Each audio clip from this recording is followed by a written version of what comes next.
Hi guys. I guess we will get started and introduce our guest of honor today here, Vasek Pospisil.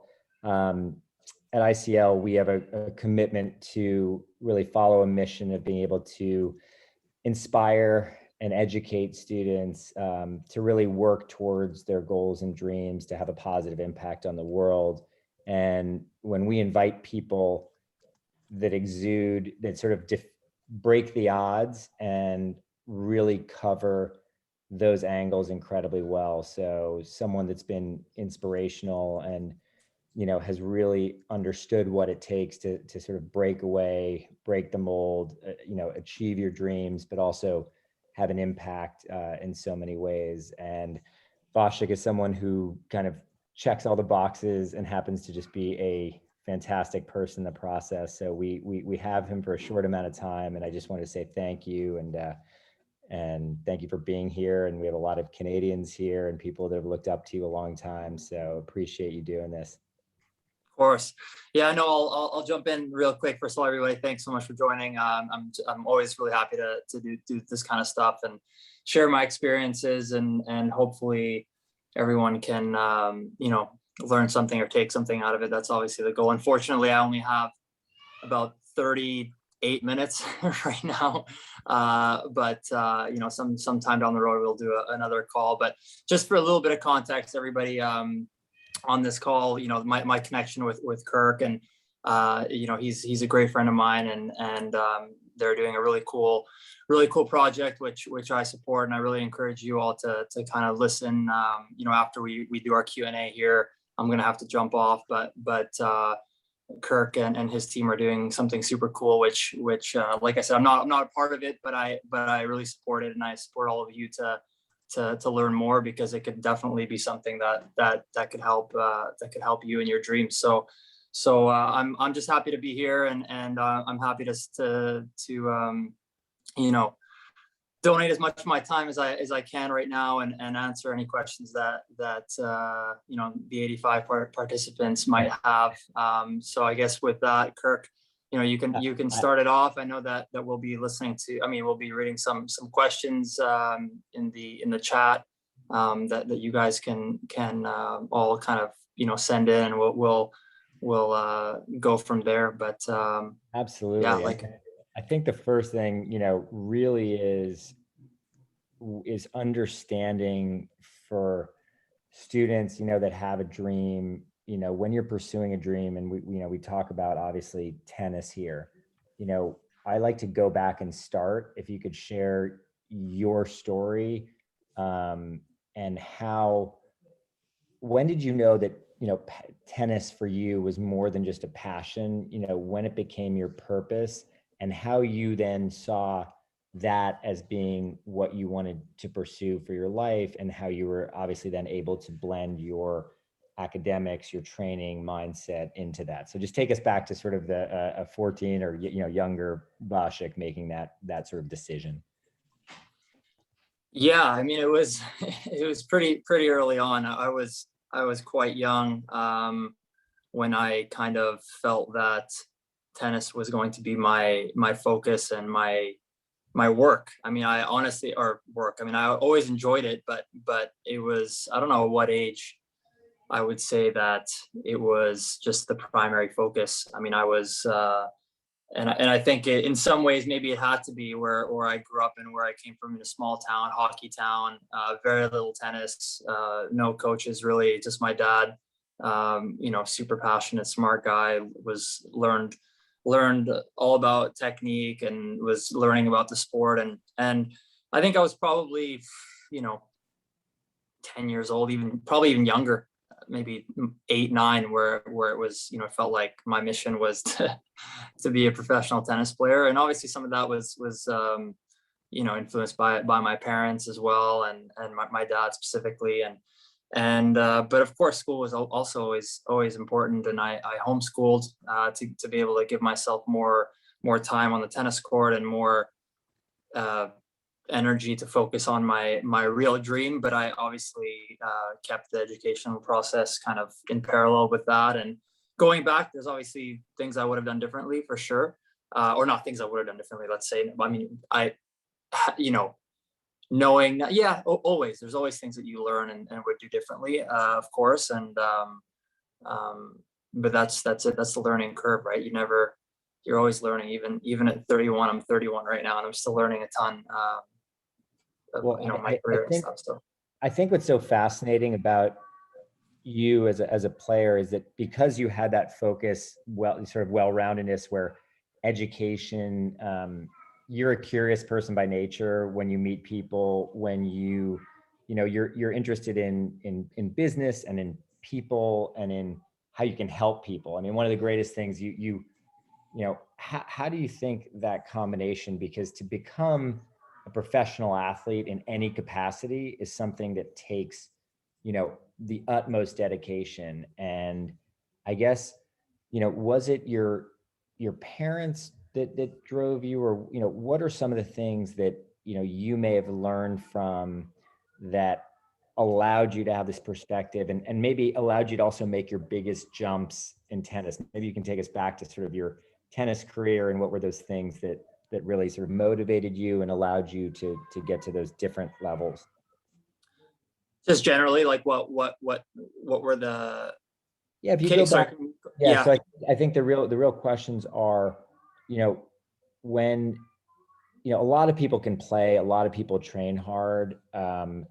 When did you see that breakthrough for you in the juniors, and what were some of those elements you think that sort of led you to the stages to ultimately becoming, you know, a top tennis champion in the world? Yeah, I mean, it's a good question, because you know, I always wanted to be a pro. It was always my goal and my dream, and but there were so many obstacles along the way. It wasn't like, you know, it wasn't like I was 13 or 14 and thought, oh yeah, I'm gonna be for sure a pro. I mean, it wasn't until I was actually there where I was like, okay, I can do it, you know. So it's interesting because everyone has their own path. I mean, obviously came from super, you know, humble beginnings, and the whole process was a big journey. And I think it wasn't until, you know, I probably wasn't until I was 17, where, you know, we got approached by an agency to sign, and really feeling that there were people that really understood tennis and that were in the business and that saw my potential. And I mean, we'd seen it all along, obviously, like, you know, people supportive and saying how great I am and all that. Obviously that's great, but I feel like when I was 17, I was starting to have some good results, and then you know, being approached by agencies, obviously that gave me a ton of confidence. And it was at that time that I was like, okay, like, you know, I can maybe really do this. And that was actually what drove the decision, or kind of put the nail in the coffin of not going to, you know, NCAA route. I mean, it was always my plan to go pro, but, you know, at 17, there was kind of in the back of my mind, I wasn't sure. And then yeah, I decided to go pro. And yeah, there weren't, I mean, it was like I said, there were so many. I think the biggest thing was just, you know, when you face adversity, is you don't let it defeat you, but it's like, if you figure out how to get through that, and you just don't give up. I mean, that was honestly like the motto that I had. I mean, I remember even I was 16 years old, and I always played well in Canada. I mean, I was higher ranked in Canada, but internationally, my results would fluctuate. And there was a time where I had almost no confidence. Like, I could tell you, like, internationally, if I left, you know, BC or left Canada, I went from being really young to being one of the best in the world in U12 to U16, barely winning matches in regional tournaments. So, but I think the biggest thing was that, you know, I just kept working really hard. I mean, I kept working hard. I didn't give up on the vision. And yeah, I mean, I think that's a huge thing. I think a lot of times, you know, you see a lot of really talented players that, looking back, I feel like sometimes they just gave up a little bit too early. And then, you know, so I think it's also the perseverance is super important. You're muted, Kirk.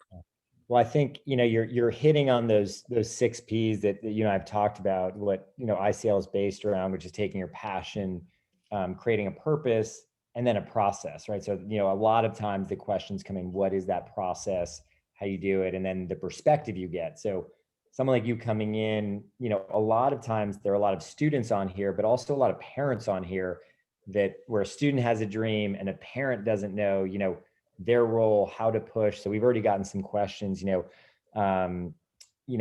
you really, like, from a parent's role, how hard did your parents push you? Was it a positive feeling? And I know you and I have talked about this separately. I mean, the drive has to come from within, but how was it, your parents' role? It does. I mean, it does. I mean, there's obviously different philosophies on this and different perspectives. I mean, I'll share like my journey, and there's no right or wrong. There's no one way. There's no one journey. Everyone has their own path and their own way to get there. I mean, I can share a little bit mine, and maybe my perspective on my opinion on this topic comes a little bit from my own experience. So it doesn't necessarily mean it's the right one, but I do think that when you're young and when you're a kid, you don't necessarily, you do need a little bit of how, like, a healthy push from your parents, because you're just a kid. You don't know what you want. You don't know what you're doing. Like, you play tennis and then you run around and you want to go do other stuff. And so I think it was great for me personally that my dad was kind of there and pushing me in a good way, like to go on to go and practice. And obviously I had fun, right? So I still had that's a huge aspect, because if you don't have fun, if you don't make it something that you're enjoying when you're young, then you can burn out, and but I do think that you need to work hard. I mean, it's like, okay, you have to decide, like, well, do you really want to do this? If you want to do this, it's going to be hard work, and it's hard work even when you're young. Mm-hmm. And I think that a parent's role, I mean, I think it is important to kind of pave the way a little bit. And you see that, at the top of the sport, you see that quite a bit. And there are players that have done really well that maybe didn't go that way, but there may be, a larger percentage of them, I would say, definitely had that critical family support system and parent support system, whether it's just, just kind of being there. And it's important because I think tennis is unique.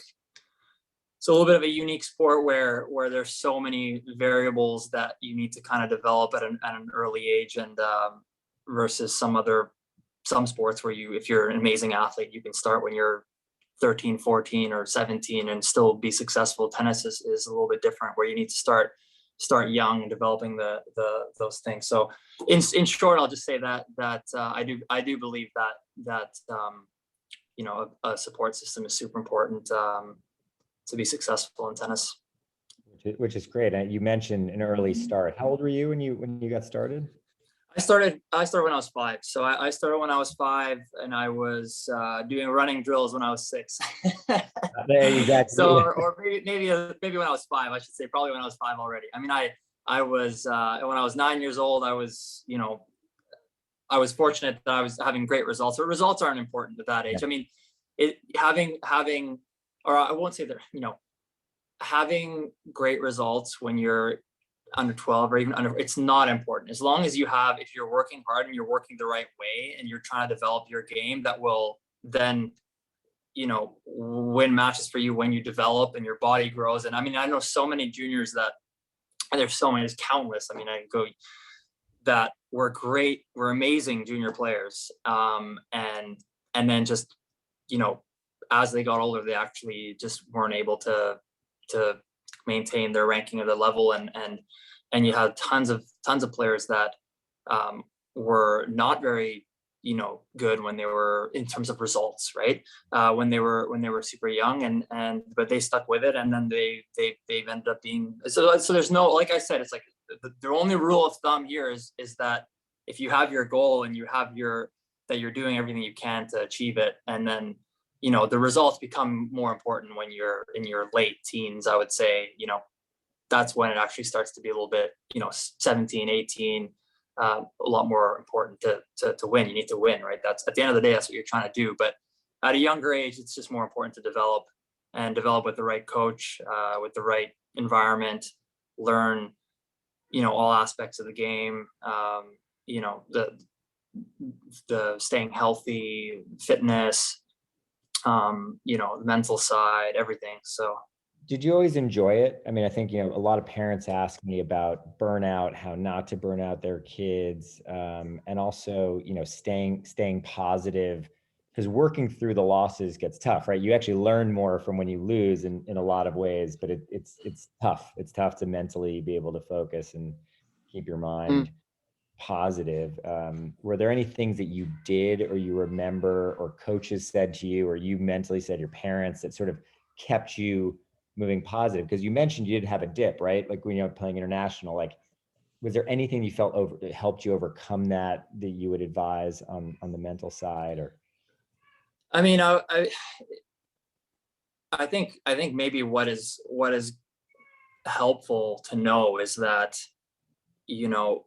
it's a really tough journey. I mean, if you feel like you're in the pits, that's going to happen. So it's like when it does happen, and to actually know that that's normal, I would say, I think probably everybody on tour, I mean, I don't know, maybe there's a couple exceptions of a handful that maybe never had that and were amazing from 12. Maybe Novak was one of them, I don't know, but but I can tell you pretty confidently that 99% of players that have made it or have, probably second guessed their careers several times throughout even their junior years. I mean, maybe even more so in their junior years, right? So I think, again, it's like if you make that decision and you're like, okay, this is something I want to do, just be ready that you're going to have these really tough times.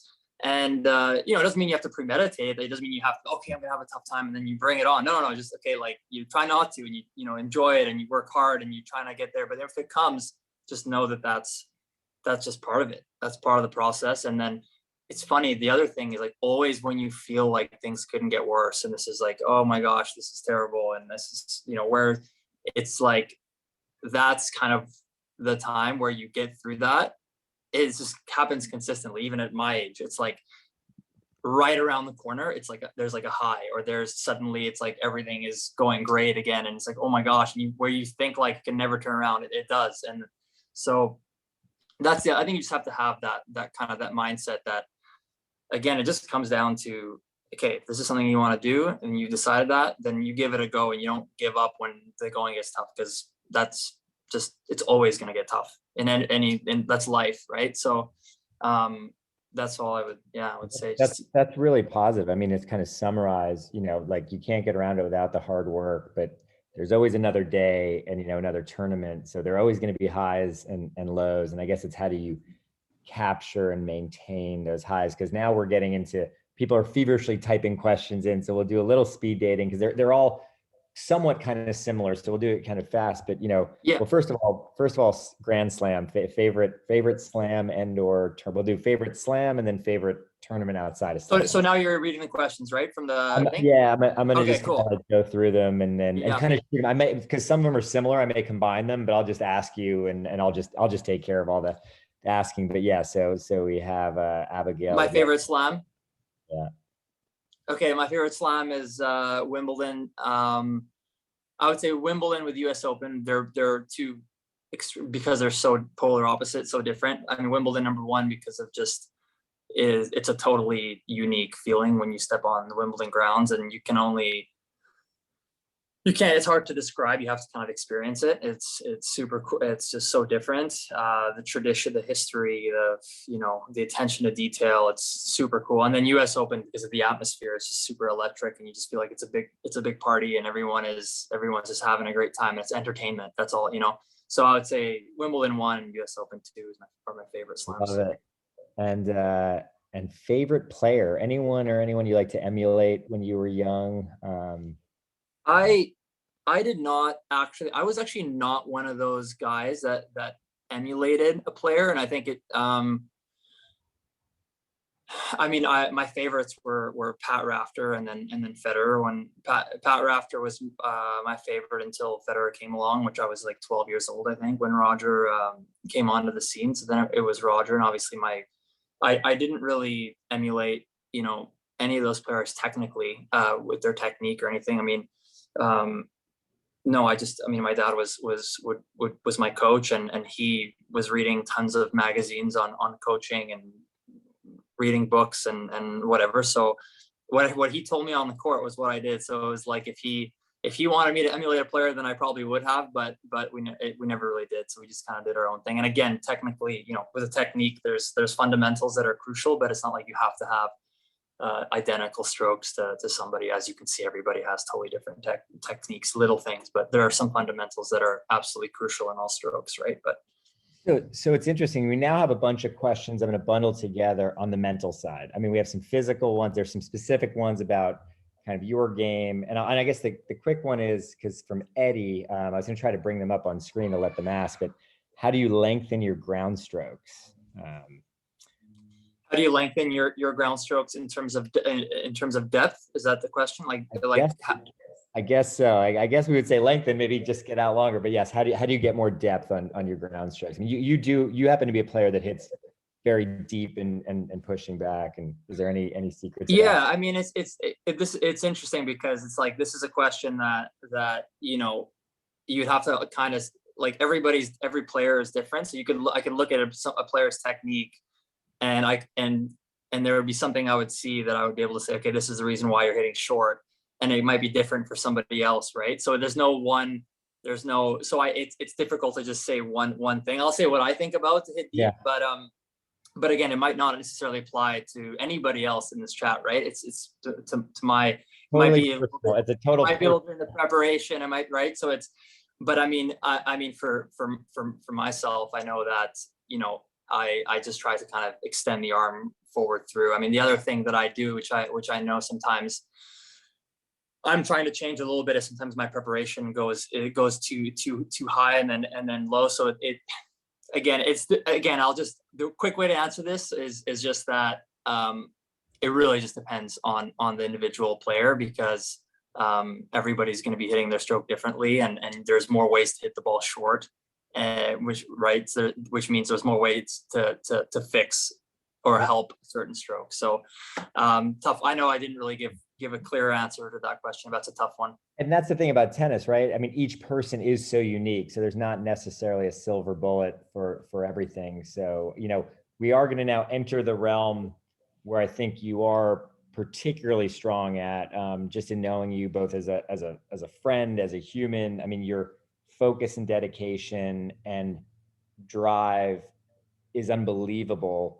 There always is that issue that people struggle with, which is confidence. So we have like 10 questions about self-confidence, and, you know, if you're losing, you know, just that mental side, like, what do you do to maintain confidence, or any tips on how to keep that up if you're in a slump, if you're down, if you're just in a match and you're down? What are there any little things that you do? Again, personal, this is just Vasek talking. Yeah, no, of course. I mean, what I do is well, this is the ultimate question, right? Where everybody wants the answer to, and it's probably the hardest one to maintain. Maintaining confidence is the hardest thing, which you know, you always kind of go through ups and downs, and you see it. But I think it's a combination of you know, it's like sticking with the process. I mean, there's confidence in process, right? So it's like you know, I'll give you an example. I mean, if I lose a really tough match, you know, the best way to not let that kind of carry over into the next event, or the next, you know, is that you're like, okay, like you just turn into a positive, and you go, okay, I have more time to train. You go on the court, and it's like, when you stick to your process, and you do all the things that you're supposed to do, that gives confidence as well, right? So it's like the confidence in preparation. I think Agassi had a quote about this as well, which is very true. It's like, you know, if you're prepared, then that's the best thing you can do, is like, you didn't take any shortcuts. you did all your fitness stuff, you did all your preparation stuff, and then you kind of go on the court and you try to stay present. You don't think about, what's going to happen if I do this, or who's watching or whatever. You're literally there, and it's super cliche and it's super hard to do. And especially in juniors. And as you get older, you get better at it, but you just try to go point by point. It's like you play one point, and then there's rituals that you do and stuff, sports psychology, and stuff with breathing and refocusing your attention, which is a lot of hard work. And it takes, years to try to get close to perfecting that. I mean, the closest guy to doing that is Novak, but he's still, he's still human. So I would just say, like, that's a big one. That's a big one where actually really helps is just trying to be like, okay, like, you get into the match and you're gonna play 1 point at a time. And then when you kind of go into the match thinking that way, it helps to kind of clear the distractions and stuff. So, I mean, Rafa seems to be the greatest. I mean, he seems to be able to play like every single point as a mini match. But, a lot of these questions are similar, right? Like, it's sort of like, how do you get the confidence? How do you prepare before a match? Do you get nervous before, how do you deal? I mean, it's a similar thing, right? I mean, how do you deal with nerves? So, like, we'll kind of jumble some questions together, but yeah, I mean, how do you deal with that nervous feeling, and how is that? Yeah, nerves are, I mean, I get less nervous now. I think as you get older, you get less nervous because you're always nervous. I mean, I'm nervous before every match. I think every player is nervous before a match, at least a little bit, but it's kind of like, the more you're exposed to these stressful situations, and going into a tennis match is a stressful situation, right? So the more matches you play, the better you become at handling those situations. So that's why you shouldn't be shy, or shouldn't, especially at a young age, be afraid of competing. You have to compete as much as possible. Compete, like, because then you just get better at it. You get better at it, and then the nerves don't affect you as much. And when they do, and on the odd occasion when you are really nervous, I mean, that's where, you can really do like some meditation. There's things that a sports psychologist will help you with, for sure, to deal with that. But I would say fundamentally, the best way, to do that is to be exposed to these stressful situations as often as you can, and then you just become better at it, honestly. And then but it helps to actually have the guidance of somebody that can expedite that process and be like, okay, like, you still have to go through it, but if you have kind of the guidance or expertise of somebody that's been there or done that, then you can become better at it quicker. So process. I mean, that's part of our goal, right? I mean, part of the goal of having you here is that people have those questions, and it's not, there is no silver bullet, right? I mean, it's like, how do I get to be a pro tennis player? I mean, there's not, it's work, but if there are ways to sort of deal with that, people asked if you played other sports growing up. There were some questions about, I played a lot of soccer. Mhm. Soccer was, it's a funny story, but I played just as much soccer as I did tennis until I was probably 12 years old. It's really good for footwork, and it was a lot of fun. Like, I loved playing soccer, and I played as much soccer as I did tennis, because when I was in training, that was what I did for fun. I went and I played soccer with my friends, and I was on the rep team for my town, and so I loved it. And then when I was 12 years old, I got a black. We were playing a little small, like, U12 tournament, and I got elbowed in the face. So I got like a black eye, and then that was the end of it. That was the last time I played soccer competitively, or it was when I was 12, because it kind of got in the way of tennis for the first time, where I actually had an injury. And then I was like, okay, tennis was always my goal. So it was like, my dad was like, okay, like, and I was like, okay, no more soccer. But I played a ton of it, and I think that's a great sport. I mean, doing as many sports as you can at a young age is only going to help. It's only going to help. So I, especially for me, because I went through that, like, soccer was really beneficial for footwork in my game, I would say. Which is, huge, again, to everyone out there. I mean, part of it is there's a certain age where you commit, but all sports, the ways to expand your mind. I mean, there's a lot of synergies, and we'll get to it when Vasek has to leave, about how your academics, what you're learning, what you're putting into your brain, your side of character and leadership actually end up helping your tennis and your education. So we're trying to sort of show how those all fit together. So maybe you can talk a little bit about that as you've grown. I've read a lot with Novak and others where when they start to put all the pieces together, when it's not just their tennis training, but all that goes into winning a tournament consistently day in, day out, there's so many pressures and finances. And when you do turn pro, I mean, I guess the question I would say is trying to put these together. What was there a lot of pressure when you turned pro, when it became about money and, ranking is your livelihood now, from turning from sort of that interest as a kid, maybe it'll get you to college. Then it's like, and I guess that was my question when you saw that ranking, you saw it jump, was there anything particular that made that jump? And then when you felt confident, like I can make a living at this and I don't know, have an impact, was there a certain time that happened? Like how old were you with that jump? Was it 15? Yeah, I mean,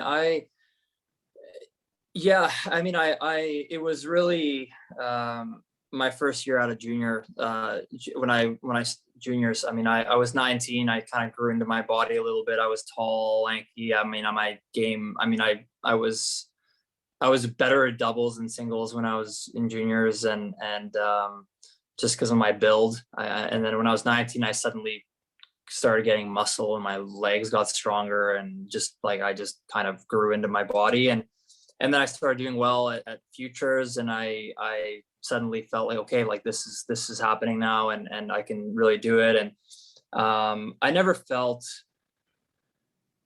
I never really felt too much pressure financially. And I think it's just because, and it wasn't because there wasn't any, on the back end. I mean, I know my, like I said, with humble beginnings, my parents sacrificed so much, and but they never put that stress on me. I have to say that it was, I knew it was there because, I'm smart enough to understand what is going on, especially as I kind of got older, 18, 19. And, but I never felt that, I just always felt like it was a journey, and that we were just going for this dream, and that we'd figure it out if I didn't make it, right. And then, so I think when I actually had my first breakthrough year where I made, good money, it was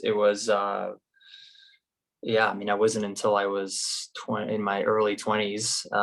So it was nice that I could kind of give back a little bit as well to my parents and everyone that helped me along the way. But which is great. And did you see your training change? I guess part of the question was sort of like how did the training, when you're younger, you can play tons of hours. Like now that you're on tour, you probably don't train, off season you train, but for these kids, there are a lot of people on here that are in school at a young age, and they're trying to make the decision, okay, you were homeschooled, how much training is healthy? When do you not get burnout? And again, I know you're going to say there's not one silver bullet for everyone, but I guess just for you, when you could see yourself making that effort, when you committed yourself, sort of what were you doing school-wise per day? And then what was your training schedule, and how does that change over the years? Or if you can give at a young age. Yeah. Yeah. So when I was, I mean, I'll put it this way. When I was 12 years old was when we really decided to kind of, I homeschooled so that I could train more, so that I could dedicate more time to tennis.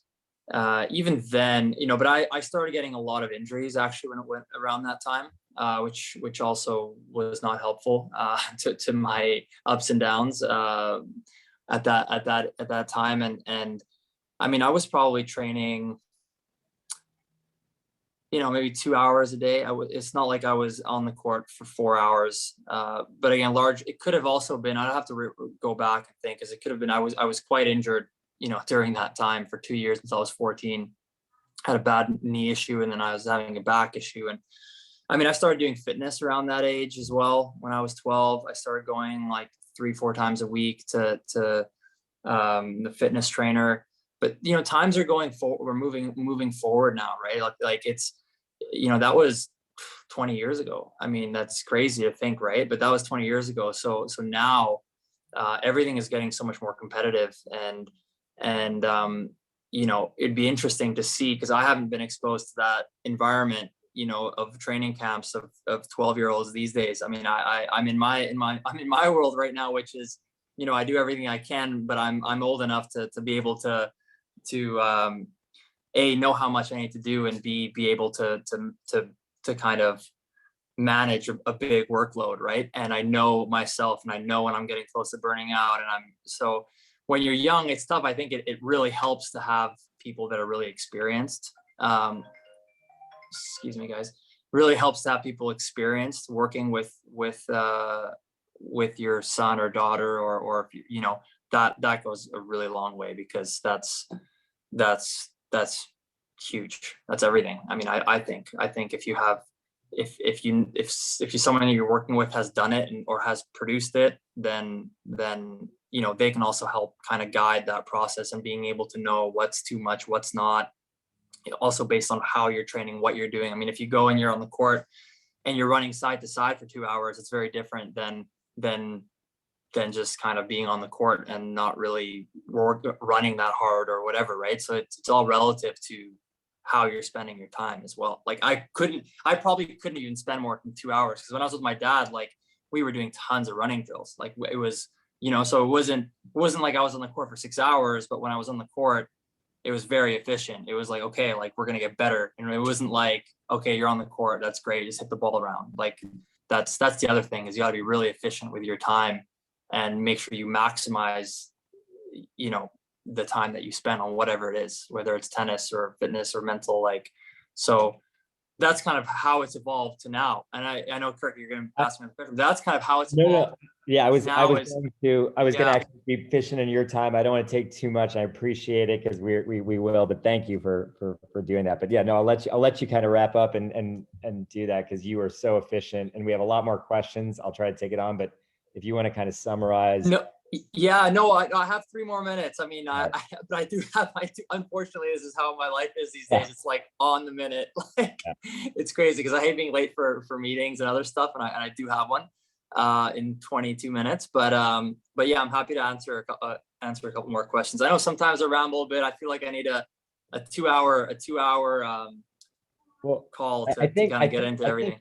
I think really, I mean, look, our goals together, like the reason that, you and I met up and you kind of enjoy talking to people and sharing this, is because if there are ways to help support kids, and the sport's been so good to you, but you're so much more than just the sport, and you really understand the importance of education with that. And, it's been a passion of mine that, look, the end all result isn't the trophies you hold, it's the person and the character that you are. And so combining a lot of people in this day and age, it takes a lot to become a pro now. It takes a lot of time, tremendous effort. You don't have to sacrifice having a great education, and you don't have to sacrifice.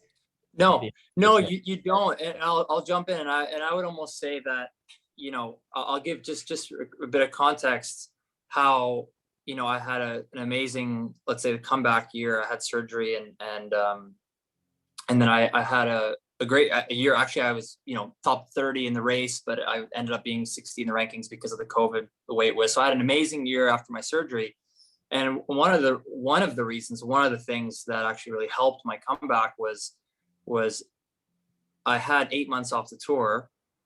And although I didn't go and have a formal education, I didn't go on and do a formal education, in university at that time when I had the surgery, I got really into,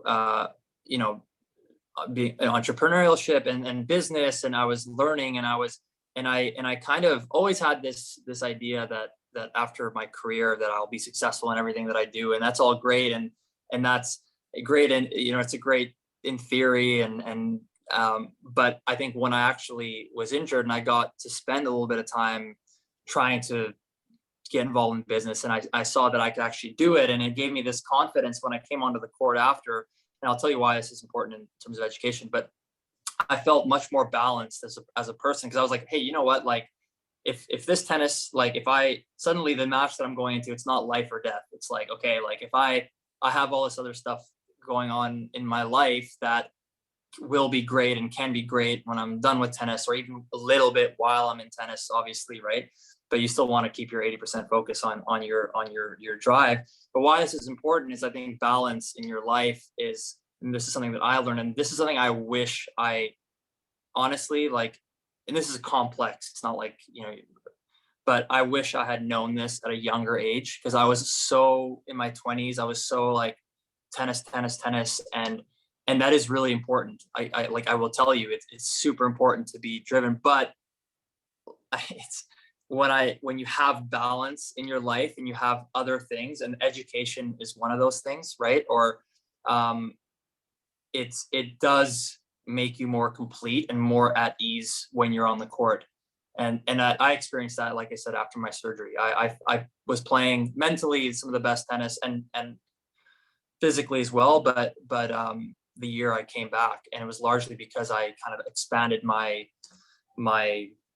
world, a little bit. So, and that's kind of, why we're here is really to sort of give the opportunity to a lot of the young players to know that there are these opportunities. ICL, its mission is to create an educational base for a mental side, to be able to combine what you're doing on the court, apply that. I think the word engagement and application is really important, because what you've even said on the court, if you're engaged with what you're doing and you have a passion on the court, then when people tell you to give it your all and run, you're engaged, you want to do that.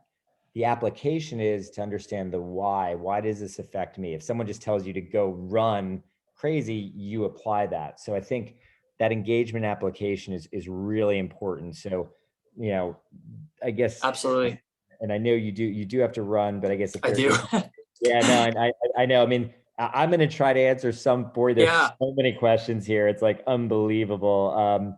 Yeah, wow. I'm really sorry for cutting this short. This is one of those things I honestly like. I love to do, and I would spend hours answering questions, because it was a tough journey. It was a really tough. I didn't get anything handed to me. My parents, super humble beginnings. There were so many things that we learned. It was like we were from scratch. We didn't have any facilities. We didn't have so. I really want to kind of share my experiences and the knowledge that I've gained over 20 years or more now, 26 years since I started playing tennis. If I can help in some way, I would love to, right? So maybe we'll do another call or something, guys. And I'm sorry, I have to leave. And I know there are a ton of questions, and maybe I'll also arrange one with Tennis Canada or something at some point, and spend maybe a couple hours. I'm sure there are a lot of parents that have a ton of questions, and maybe some of my answers today weren't specific enough, but I can send them to you. All the ones written down. But we'll make sure. Guys, yeah. So thanks very much, Kirk. I love what you guys are doing at ICL. Keep up the good work, and yeah, everybody on this call, thanks for joining.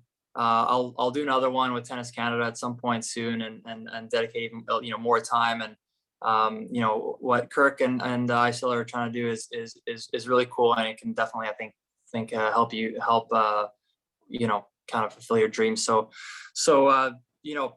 Kirk, thanks for having me. Of course. Thank you. I'm gonna try to help answer some of the questions that are out there, especially with education. So we'll let you run, but I really appreciate your time. Everyone here, Vasek is not just a great player, human being, friend, really there for real to help you guys, and what he knows where he came from. He appreciates it, and we all appreciate you, buddy. So thank you. Thank you, Kirk. Thanks, everybody. Take care. I want to talk a little bit about the education now, and what we at ICL are doing, and what we want to try to do for for you all, especially the Canadians. I'm bringing out our our head of admissions here, Vasek is one of our really critical examples of what it takes to kind of be number one. And so many questions are, how do you balance school, training? So it's really important that we talk about that a little bit, because when you do commit yourself, you want to be able to have a school that supports you. And I've known Vasek for a number of years, other players that have joined up, because there really hasn't been something for tennis players that can create something that blends their academics and understand what is on the court. So I wanted to answer some questions from you all directly about our program. We are a private school that is virtual, that is based just for tennis players, that really takes into consideration time on the court, how to engage students with the sport of tennis in the classroom, outside of the classroom, and dealing with playing with college coaches, deciding to go pro. Everything here is really, really important. The questions that were asked are also there. How do you manage school and training and the hours on the court? Well, I'll tell you guys, because I've talked to Vasek for so long about this, energy management is really important. How you manage not just your time between sort of school, and the mental side of tennis has its own right, and staying in the right mindset and keeping positive. And at ICL, we incorporate things like the business of sport, performance psychology, how to get the best out of you, mindfulness training, which is big with Novak and a lot of the pros, visualization and mindset. And that's important because people have asked here. George asked, how often do you spend on mental training? And I've talked to a lot of pros who really do have this mental training out there. It's something that is a game changer now. You get angsty. Being nervous before matches, having not the confidence, is also a real thing. And repetition, like anything else, getting nervous for tests, wanting to do well to get into the nationals, to get into a great college. These are all things throughout your life that are being built upon. So it's really important. And there's some questions about what time you go to bed, and then studying and hours on the court. These are all the type of things why we created ICL Academy, is so that you could have that enough time to get the right amount of sleep, be able to train, and have efficiency for your education. So your education is really about not creating busy work, but being the same way you are on the court, like what Vasek said, that look, he was able to do with his dad, very intense 2 hours, where some people, I know when I was younger and played tennis, I was playing for 6 hours a day, but it probably wasn't as efficient.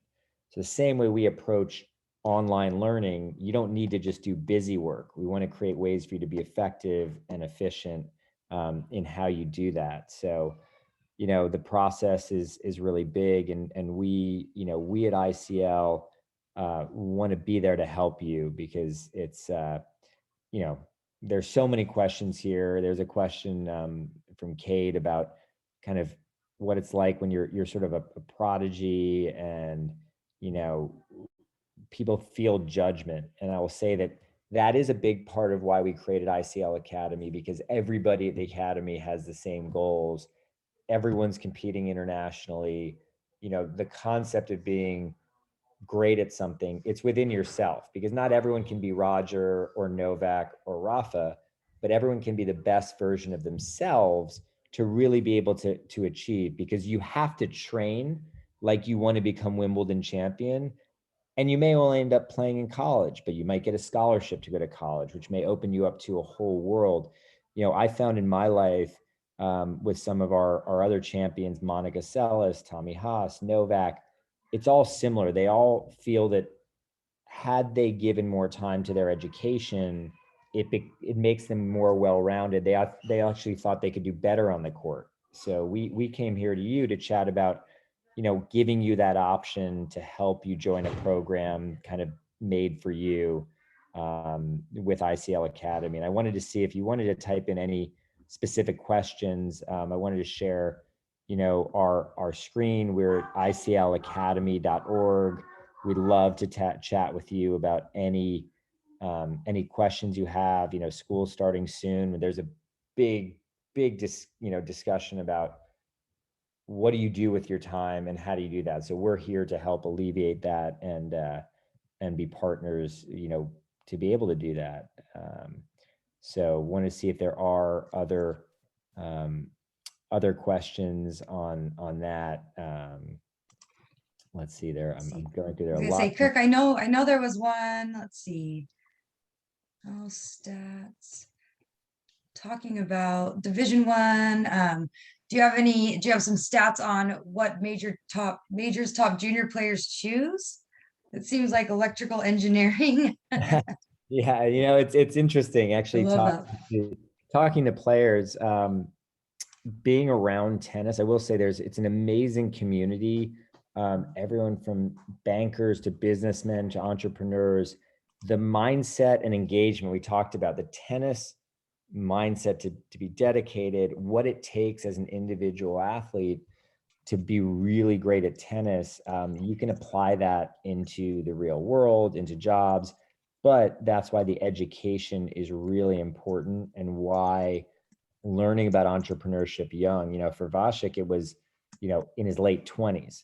And that's why that idea of being able to start young. I mean, you all here that have, are on this have started your tennis career very young, probably like Vasek, 5, 6, 7, kind of before the age of 10. So really being able to plan out how you do that and what the next steps are for, middle school and high school. This is what we're here for. I mean, this is what, why we created ICL, why we partnered with the ATP, why we partnered with UTR, why we partnered with Tennis Canada. This is really important. And Caleb asked about recommending homeschools. That's kind of why we're here. It's really important young to not miss out, because what people don't understand, traditional school doesn't understand what it takes to actually become a professional tennis player, or even to push it to play at the top junior level in the world. It is massive. And at the same time, it's very difficult. Traditional homeschooling doesn't take into account a tennis player. So in creating what that mindset is, and to be able to have a community, everyone here and what ages you are, to be in that community of aspiring tennis players is something really special. And it kind of became my passion and purpose when I played in college. I played professionally in India and in Europe, which is an amazing experience. I didn't have the heights of Vasek, but it's amazing what the sport can provide you, but how important that mental side is, how important that physical side is. So does anybody have any questions about ICL? Again, what you have in terms of making decisions now for schools. Robin, I don't know if you want to put in the chat your email, but for any of the Yeah, absolutely. So I actually have already put in the chat my email, and I'd be happy, and also our form that you can fill out if you want us to reach out to you directly. But yeah, absolutely be happy to talk to you anytime. Please reach out to us. Yeah, it's great to have. We have a couple other series. We had the Bryan brothers last week. We have, like I said, Tommy Novak. We're putting together an amazing speaker series with the school, and we look forward to having you and seeing you all soon. If there aren't any more questions. So Caleb asked if ICL was a work at your own pace school. I think that's a really great question. Yeah, and a year-round school. Exactly. Yeah. ICL was created to be what I'd call the greatest hits album of what I had wanted as a young tennis player. So we have the best of an elite private school education, but condensed in a way that you can be really efficient with your timing. So yes, you can actually take classes year-round. We have to make sure we follow NCAA guidelines. So if players want to play in college and in the NCAA level, if they want to come and play, globally, it's really important. And that's really what, what we do, is that you do create your own pace. You have real teachers that get to know you and know that you're a tennis player, understand your schedule, but also really know what it takes so you can speed up and slow down. You get to meet your teachers, you get to meet other students. And it's been a bit of a crazy year. I think everyone here that's, in middle school, or that was in school this past year, actually understands that online learning can be pretty bad. It can be good. It can be, it depends on how it's delivered. And so, that's really critical for us. And, we've worked out with Tennis Canada and some deals with the ATP and UTR to offer, we have a scholarship program. So being that we are a private school, we've actually been funded by a nonprofit to be able to really lower the cost from what is, another private school would cost 30 or 40,000 US. Our sticker price is 14,000, but we actually have discounts through our tennis partnerships funded by Wilson and UTR, where we give more percentage scholarships from that. So if there are any questions on wanting to join up, again, to Robin, to info at ICL Academy, we'd love to be there to talk to any and all of you, because we want to be there to support your dreams, so that it's hard. Vasek told me, having parents and being homeschooled and combining, if your parents, your coach, your friend, your teacher, it's very tough.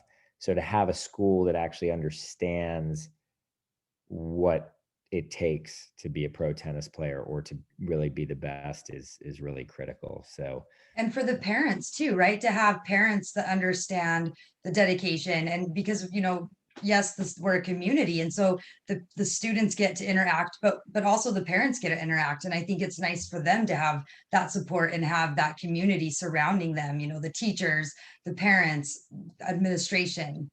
And I felt really bad. Vasek was texting me. He loves to spend time and give back, which is huge. And he said, you guys can probably answer some of the questions, which I was just with him at a bunch of tournaments. And, he's an exceptional athlete. There are a bunch of questions about how you prepare and how you deal with pressure. And I think a lot of people, feed on it. You have to really say, okay, I really want that challenge. I want to make the most of it. I want to test myself. And, different tournaments or preparation is critical, where what you put in your body, your sleep, your training, usually right before a tournament, is a little bit lighter, because I'm sure you all already know this, but you kind of want to peak at certain times, right? You can't be at that top level all the time. So your warm up, when you want to work on things, you work on things in practice, then you test them out, but you don't test all of it right away. So it's really similar to school. And that's what I love about ICL, is that we can relate it to on the court. I mean, when you learn concepts, then instead of thinking, oh, they're going to test me on it, I just need to memorize it. The purpose of understanding are the same as in tennis. If you want to start really improving your volleys, you're going to have to go get into a match, because you can spend hours and hours just hitting volleys, but if you don't try it in a match, you don't know if that actually improved your game or not. So, we see a lot of crossover in how we approach academics and through a lens of tennis, because that's really, there are a lot more synergies than people would think. So, and now you're in a place where you're not just the only kid that has these dreams of playing tennis. Everyone else is there to support you and be there. So it's really great. And there were a couple questions. I think Vasek mentioned that he didn't graduate from university because he basically went pro right away, and just did so well. So I did play at university, and I can answer that question, that to go and be on a team at university is probably 6 hours of your day. So it is challenging. You really have to understand time and energy management. And that's why starting early, what we want to do at ICL is our program is much more like a college level program, to get you prepared for college, to be able to thrive in college. So that's really important for us. And yeah, I just look forward to talking to any of the families, any of the people that are here, but more about ICL, and hopefully getting Vasek back as well. So thank you all so much for your time. And you can type in anything at the last minute if there are any questions. If not, hopefully we'll talk to you at Robin at ICL Academy, or Kirk, K-I-R-K, at ICL Academy. Thank you all very much. Really Well, appreciate it. thank you guys for being here. I look forward to connecting. Thanks. Thanks a lot. Take care. Bye. I like seeing all the thank yous. Super sweet. Like everyone will go, and oh my God, I mean, I'll keep answering for Vasek. There's so many questions. You guys filled in a lot of questions, with fitness sessions and specific footwork drills and things like that. Explosiveness is huge in tennis, so it's really big. Yana asked, so ICL is actually an international school. We have students from all over the world, primarily based, both the East Coast and West Coast of the US, but have gotten kids into college at like McGill and UVic. So really try to be as international as possible. All right. Well, thank you all. Robin, good to see you. Thanks to Vasek. Always, Kurt. Good to see you guys. Have a great night. Thanks for being here. Bye.